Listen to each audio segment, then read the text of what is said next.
पहली बात तो एक वो अच्छे विद्वान, मराठी, इंग्लिश और हिंदी, इन तीनों भाषाओं का ज्ञान। दूसरा, विद्यार्थी परिषद के संस्थापक सदस्य, यानी कि जो आज हमें विद्यार्थी परिषद दिखता है, उसके महाराष्ट्र में स्थापना करने वाले कौन? दत्तोपंत।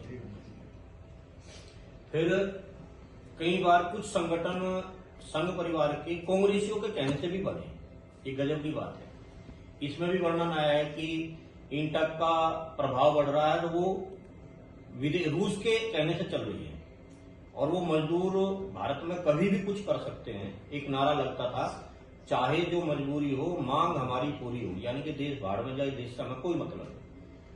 तो उस संगठन में ठेंगड़ी जी को प्रचारक रहते हुए भेजा गया कि जाओ तुम वहां जाकर अनुभव लो, और अनुभव लेके फिर काम करना है। तो वो गए, वहां का अनुभव लिया, फिर उन्होंने भारतीय मजदूर संघ की स्थापना करी। उसके बाद विषय आया कि किसानों में संगठन होना चाहिए, तो किसान संघ के भी संस्थापक दत्तोपंत जी ठेंगड़ी। फिर आया कि भारत स्वदेशी और स्वदेशी की जो परिकल्पना है, और भारत में एक आंदोलन चला। वो आंदोलन ऐसा था कि हम कुछ नहीं बनाते, विदेशी लोग ही सब कुछ बनाते। तो भारत में क्या क्या बनता है, भारत के सामान की क्या महत्ता है। इसी बीच में अमेरिका ने एक चाल चली। अमेरिका ने जो भारत की कुछ अच्छी चीजें हैं, 1985 और सन 2000 तक का, यानी कि 15 साल का कालखंड ऐसा था कि अंग्रेजों ने हमारी अच्छी अच्छी चीजों को पेटेंट कराना शुरू किया। जैसे नीम है, हल्दी है, आंवला है। अब पेटेंट क्या है, इसका पेटेंट करा लिया तो उनकी इजाजत के बिना हम इसका कोई उपयोग नहीं करेंगे। तो भारत में स्वदेशी जागरण मंच एक संगठन बना, जिसके संस्थापक सदस्य भी ठेंगड़ी जी थे, और उस आंदोलन के माध्यम से एक नारा दिया, स्वदेशी अपनाओ, विदेशी भगाओ। तो आज उन ठेंगड़ी जी का जन्मदिन है, उस जन्मदिन के उपलक्ष्य में हम इस कार्य को कर रहे हैं।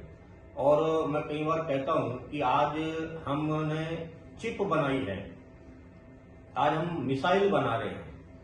तो कहीं न कहीं उस 1990 वाला जो दशक का जो आंदोलन था, 2000 के दशक का, उस आंदोलन का बहुत बड़ी भूमिका है। जैसा आज हम रामदेव की चर्चा करते हैं, रामदेव बहुत बड़ी कंपनी बना के खड़ी हुई। तो रामदेव कब आए? रामदेव भी 1995 के उसी आंदोलन में डेवलप हुआ। हरिद्वार में लगभग 20-25 फैक्ट्रियां ऐसी डेवलप हुई, कंपनियां बनी जो मृत हो गई थी। जैसा डाबर है, डाबर भी मृत हो गई थी, डाबर दोबारा जीवित हुई। वेदनाथ मृत हो गई थी, वो दोबारा जीवित हुई। और भारत में स्वदेशी और आयुर्वेद, ये दोनों खड़ी हुई। और आज जो हमें दिखता है कि आज भारत विश्व को स्वदेशी के नाम पे, आयुर्वेद के नाम पे कुछ देने की स्थिति में है। तो उस आंदोलन की बहुत बड़ी भूमिका रही है। ऐसे व्यक्ति का जन्मदिन है,